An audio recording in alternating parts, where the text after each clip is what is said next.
What do you do after spending the last 5 years of your life building up an R32 GTR?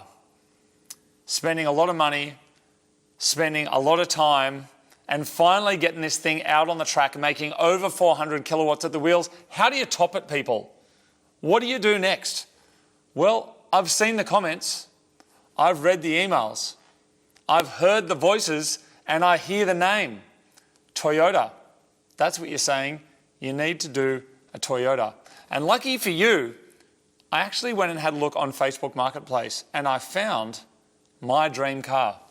A car that would literally be able to top my experience of building and owning an R32 GTR. So I found it. It was the cheapest one in the country. I sent a message to the guy selling it. It turns out he was completely inundated with JDM fanboys. Demand was through the roof, but I did what I do best. I said to him, mate, just give me your bank details. I'll pay you asking price. In fact, I'll give you above asking price. That's a deal that could not be refused. And sure enough, he gave me his details and I decided to buy a car completely sight unseen off the internet.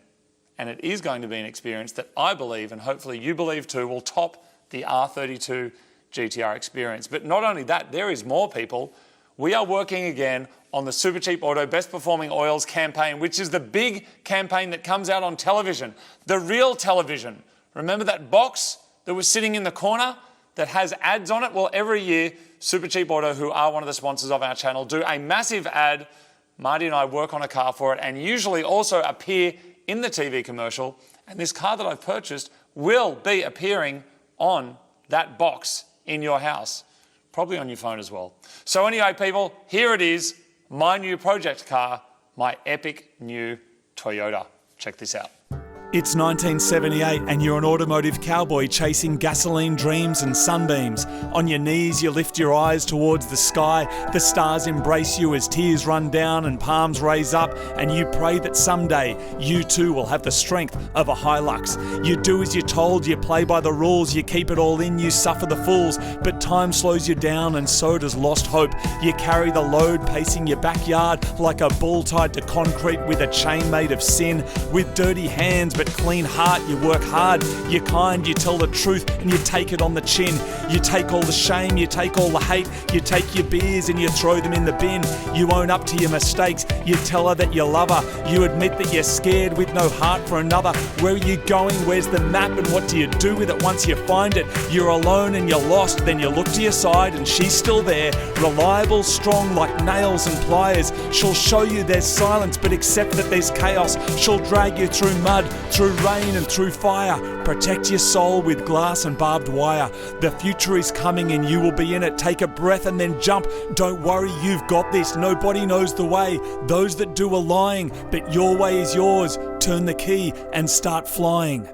And yeah, I bought a Hilux. So I've just purchased another car sight unseen off Facebook Marketplace and it's just arrived. The owner has agreed to bring it down to me. So I've just met him. Everyone, this is Andy. And this is my new Toyota Hilux. How are you, Andy? How are you going? Thank you so much for coming down. Tell me a little bit about you and this incredible car. Yeah, I bought this car to carry motorcycles about in. And this one came up in Dubbo and it was literally just sitting in a garden. There was an old couple, they lived next door. They bought it from new and hadn't been touched because the kids had tried to swap the carburettor over. Okay. And then they never got it running. And when I picked it up, it had 89,000 Ks on it. And it was just a spider nest. Yeah, like it was, like I get goosebumps thinking about it. Just it was like massive, filthy Australian spiders. Oh man, they were everywhere. Yeah. Like I took the whole lot out.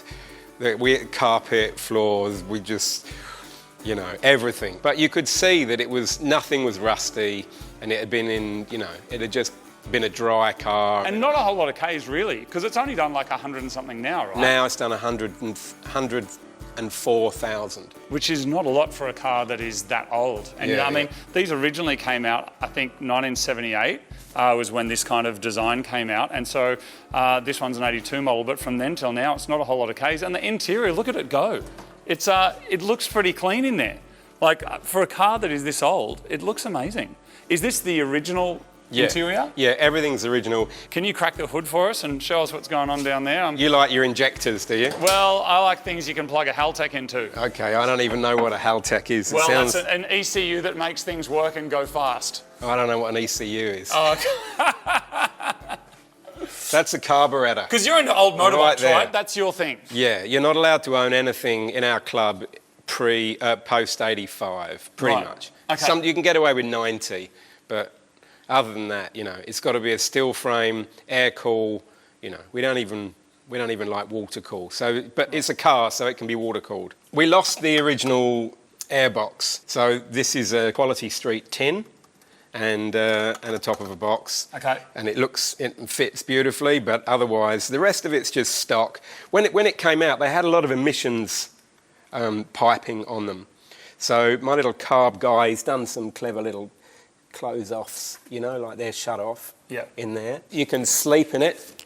Yeah. You can carry a bunch of motorcycles in it. So actually, I should tell you about the paint job as well. The paint job is inspired by this guy in America in the late 70s who was a four-wheel drive racer. Desert racer, right? Yeah, desert racer. And he raced for Toyota, and he had a red, orange, yellow version of this. And because he was so popular at the time, the Toyota dealerships in North California, they made this blue version, they made a silver grey version, and they made the red version. So we hand painted it with Gloss True Blue. Nice. That's the majority of it. And the rest of it, the white, is Gloss Antique USA. Of course it is. And then we've got two stripes down the door. Yep. And they're Yellow Glow and Tango. Do you know what I think you'd really appreciate if you have a look at the workshop wall here at Super Garage? Oh, yeah. So we painted this very specific colours to represent some of our favourite vehicles of all time. So this here is Honda Postie Bike Red. Oh, yeah. This here is Subaru Blue. And all of the walls are Datsun 240Z White. And so we just wanted to kind of be encased by the colours of the kind of vehicles that we thought helped define us and our interest in cars. Yeah. All kind of cheap nuggety cars, so it's interesting hearing you speak with such enthusiasm about the colours because I totally get it. Anything wrong with it that'll just save me some time straight away before I jump in? Is there just anything that's like just flag them and tick them off and then I just know before you head off? The gasket on the lower part of the exhaust. The front disc, when it rains, that one gets a line of rust on it. Yep. And when you go down the road and you put your foot on the brake, it locks straight away. Yeah, okay. So what you do when it's been raining, these are like old car things. Make sure you grind that off first with a little bit of a half just a little brake. bit of half brake and Yeah. accelerate at the same time, and then within 50 metres, You're all cleaned up. Yeah, it's absolute. Just old car stuff. Yeah. Awesome, mate. one Well, of look, those thank you little so things. much for taking the time to come down and say good day. So I found this car yesterday and I messaged Andy and you said you have heaps of interest, right? So I'm kind of I got lucky lovers. you took my call. Lovers and haters. Yeah, okay. Yeah. What are the haters going on about? What's their problem with you selling a car? Because I always love when people don't like when you're doing They something don't to your own like. They car. don't like how much you got it up for. Were you surprised when you heard from me and I was just like, I'll just buy it? Not really. When I started chatting with you, it was kind of obvious that you were like, once you said it, you were honest and you were committed. A lot of the time people say that. Yeah. And then, Thank you so much for coming down. I love it. I'll look after it one way or another. I cannot wait to just have a drive of it, explore it, start my own journey with it, and keep your eye on this channel and see what happens. And if it gets to a certain point where you don't want to see what's happening anymore, just unsubscribe and turn it off. All right, people, come for a drive with me. This is the third Hilux that I've owned. This one, 5-speed manual for performance. You can also get it as a 4-speed auto, but not me. No, I want the sports car experience. 80 horsepower, but that's put to the floor. I'm going 50 kilometers an hour. I reckon a lot of that horsepower has gone in the bin. Interior, you could get a bench seat, but I've got this absolutely feral 2-seat setup with this scratchy, disgusting vinyl. They first came out in 1978.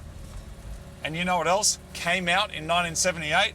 Me, from my mum. It's true. I was born in 1978, and so I already feel like I have an affinity with this car. It's not holding up that well. It's currently being held together with cable ties. There's a bit of rust. There's a few issues, but we're going to fix all that. I'm going to give it a birthday. I don't really know much else about it, to be honest, because I bought it sight unseen and I usually don't do my research and I pay too much. But what I do know is that these cars were super popular in Australia in the early 80s, and because of that, you can still get pretty much everything for them brand new, from suspension, brakes, servicing parts. It's all still available. So I'm going to use Supercheap Auto's new online ordering system, and I'm going to get everything I need for this car to give it a proper birthday. And hopefully I can keep it going for another 50 years. It's the long tray model. You can fit motorbikes in the back. You can fit a swag in the back.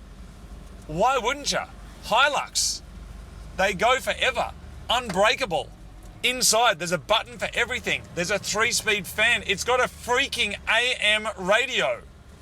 What more could you need? Nothing, I tell you. No new fandangled business. There's a button for everything. There's analog gauges. There's exhilarating performance. It's a petrol engine. It's a carby. What do I know about carbies? Look, I've rebuilt a couple of motorcycles, but I don't know much. But we're about to find out, people, because we are delving headfirst into the world of ancient Hiluxes, and you are coming with me. When I try and put the brakes on, it's just sliding. Now, I don't know about you, but I reckon this car looks absolutely incredible. But unfortunately, it drives like a complete disaster. Just because something looks good doesn't mean it's not crazy. You know what I'm saying? But luckily, people, we are heading towards the future, an exciting future where there's going to be robots there to service you. I mean, service your car. Probably both. The point is that with technology comes greatness. And with greatness comes excellent modifications to cars. Now, I'm actually going to do this a slightly different way to how we've done this in the past. And I'm going to order all of the stuff I need to modify this car online. So I'm going to be using the new Supercheap Auto special orders. Now, this basically gives you access to over 1 million different products that are not normally available in store. So what does this mean for you? Well, it means that you can get stuff for your 4-wheel drive, like you can get snorkels, bull bars, rooftop tents, lift kits, stuff that is normally too big to fit in a shop, but also you can get performance stuff. I'm talking turbos, I'm talking intercoolers, I'm talking engine management systems, brake upgrades and stuff like that, clutch kits. So you can get all of this stuff now either ordering online, or you can go to a Supercheap Auto store and the team members will help you in there. Now, what does it mean for us? Well, what it means is you can get stuff like Haltech ECUs now through Supercheap Auto. You can get extreme clutches that we've been using for years from Supercheap Auto, and they are now a sponsor of Mighty Car Mods. So we are going to be getting an extreme clutch for our Hilux. It means we need brakes, so you can get Brembos. There's all sorts of big brand stuff that you can now get directly through this system. So you can go to the website. We've got one down below. We've got a link down there that you can check out, or you can just go into store and go, I want a turbocharger. I want some brakes. I want a Haltech, and they can organize all of that for you. So I'm going to organize that stuff here. It's going to get delivered here to Super Garage, and then we can fix this car because look, let's be honest, it looks great, but it's a disaster. It's 50 years old, it's falling apart, it's leaking underneath, the brakes don't work, the performance of it is just absolute rubbish, and I want something that I can actually use day to day, and currently that is not the case. So keep your eyeballs on the channel. Next episode, we're going to start working on this. I got a very special guest coming down as well that's going to be fan-doogling this car with me. We've got some really cool stuff planned for it. So check it out. Thank you again to Supercheap Auto, who are sponsoring this build series, and you will see this car coming up soon on their big oils campaign that comes out every year. You'll see Martin and me also getting up to some shenanigans, and we'll see you next time for this mad Hilux build on Mighty Car Mods.